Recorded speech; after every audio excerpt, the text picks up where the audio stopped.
ओम श्रीमन्नारायणाय नमः। अथ 10वां अध्याय 10 प्रकार की सृष्टि का वर्णन।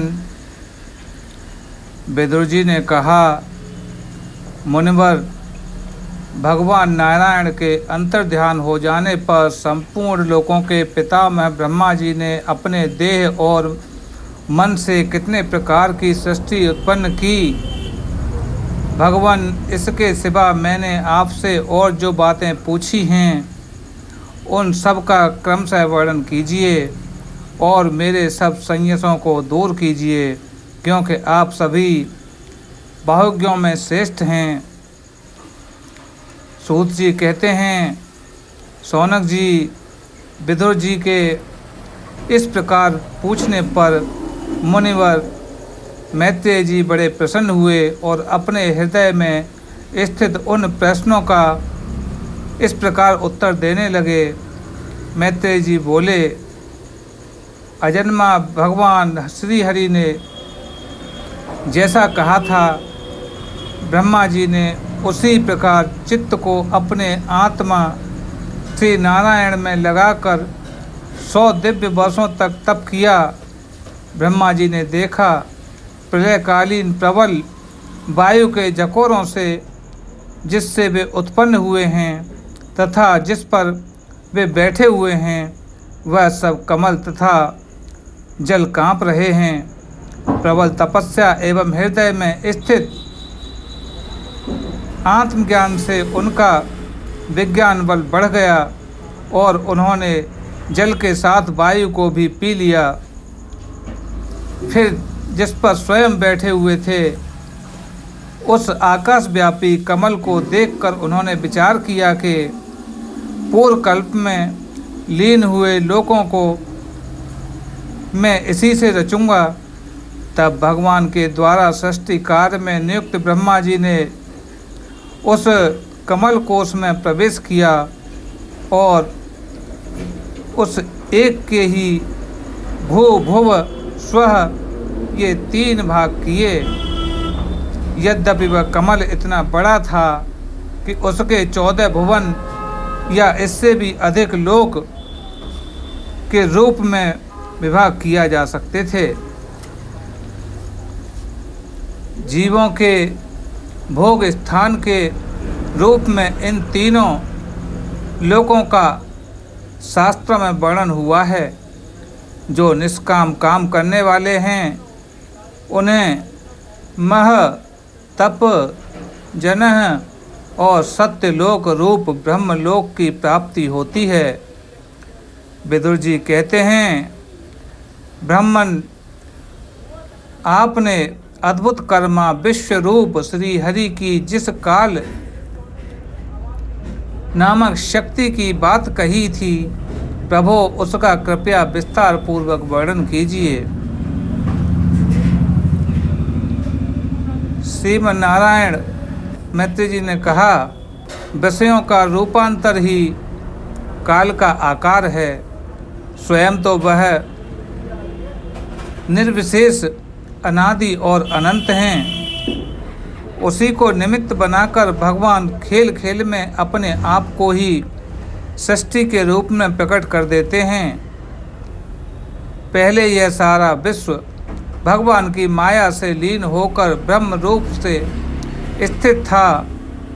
उसी को अव्यक्त मूर्ति कला के द्वारा भगवान ने पुनः पृथक रूप से प्रकट किया है। यह जगत जैसा अब है वैसा ही पहले था और भविष्य में भी वैसा ही रहेगा। इसकी सृष्टि 9 प्रकार की होती है तथा प्राकृत, वैकृत, भेदस 1/10वीं सृष्टि और भी है और इसका प्रलय काल दिव्य तथा गुणों के द्वारा 3 प्रकार से होता है। अब पहले मैं 10 प्रकार की सृष्टि का वर्णन कहता हूँ। पहली सृष्टि महत्व की है। भगवान की प्रेरणा से सत्वादि गुणों में विषमता होना ही इसका स्वरूप है।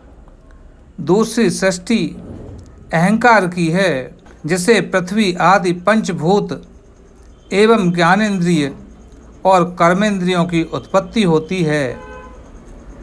तीसरी सृष्टि भूत सर्ग है, जिसमें पंच महाभूतों को उत्पन्न करने वाला तन्मात्र वर्ग रहता है। चौथी सृष्टि इंद्रियों की है, यह ज्ञान और क्रिया शक्ति से संपन्न होती है। पांचवी सृष्टि सात्विक अहंकार से उत्पन्न हुए इंद्रादि इष्टा देवताओं की है, मन भी इसी सृष्टि के अंतर्गत हैं। छठी सृष्टि अविद्या की है, इसमें तामसी, अंधतामस, तम, मोह, महामोह, ये 5 गांठें हैं। यह जीव की बुद्धि का आवरण और विक्षेप करने वाली है। ये 6 प्राकृतिक सृष्टियाँ। अब वैकृत सृष्टियों का भी विवरण सुनो। जो भगवान अपना चिंतन करने वालों के समस्त दुखों को हर लेते हैं, यह सारी लीला उन्हीं श्रीहरि की है। वे ही ब्रह्मा के रूप में रजोगुण को स्वीकार करके जगत की रचना करते हैं। 6 प्रकार की प्राकृत सृष्टियों से 7वीं प्रधान वैकृत सृष्टि इन 6 प्रकार के स्थावर वृक्षों की होती है। वनस्पति, औषधि, लता, त्वक्सार, वीरूत और द्रुम, इनका संचार नीचे जड़ से ऊपर की ओर होता है। इनमें प्रायः ज्ञान शक्ति प्रकट नहीं रहती। ये भीतर ही भीतर केवल स्पर्श का अनुभव करते हैं तथा इनमें से प्रत्येक में कोई विशेष गुण रहता है। 8वीं सृष्टि त्रियग योनियों अर्थात पशु पक्षियों की है। वह 28 प्रकार की मानी जाती है। इन्हें काल का ज्ञान नहीं होता। तमोगुण की अधिकता के कारण ये केवल खाना पीना, मैथुन करना, सोना आदि ही जानते हैं। इन्हें सूंघने मात्र से वस्तुओं का ज्ञान हो जाता है। इनके हृदय में विचार शक्ति और दूरदर्शिता नहीं होती।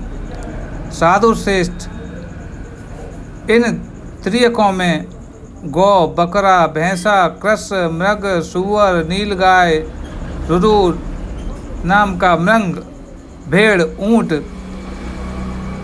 2 खुर वाले पशु कहलाते हैं। गधा, घोड़ा, खच्चर, गौमृग, सफर, चमरी, ये 1 खुर वाले। अब 5 नख वाले पशु पक्षियों के नाम सुनो। कुत्ता, गीदड़, भेड़िया, बाघ, बिलाव, खरगोश, शाही, सिंह, बंदर, हाथी, कछुआ, गोह और मगर आदि पशु हैं। कंक अर्थात बगुला, गिद्ध, बटेर, बाज, भास, भल्लूक, मोर, हंस, सारस, चकवा, कौआ, उल्लू आदि उड़ने वाले जीव पक्षी कहलाते हैं। विदुर जी, नवी सृष्टि मनुष्य की है। यह एक ही प्रकार की है।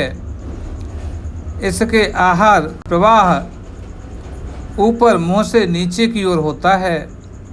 मनुष्य रजोगुण प्रधान, कर्मपरायण, दुख रूप विषयों में ही सुख मानने वाले होते हैं। स्थावर, पशु, पक्षी और मनुष्य, ये 3 प्रकार की सृष्टियाँ तथा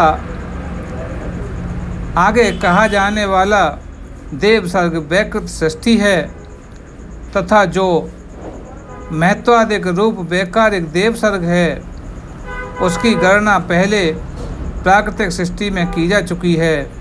अतः इनके अतिरिक्त सनत कुमार आदि ऋषियों का जो कौमार सर्ग है, वह प्राकृतिक वैकृत दोनों प्रकार का है।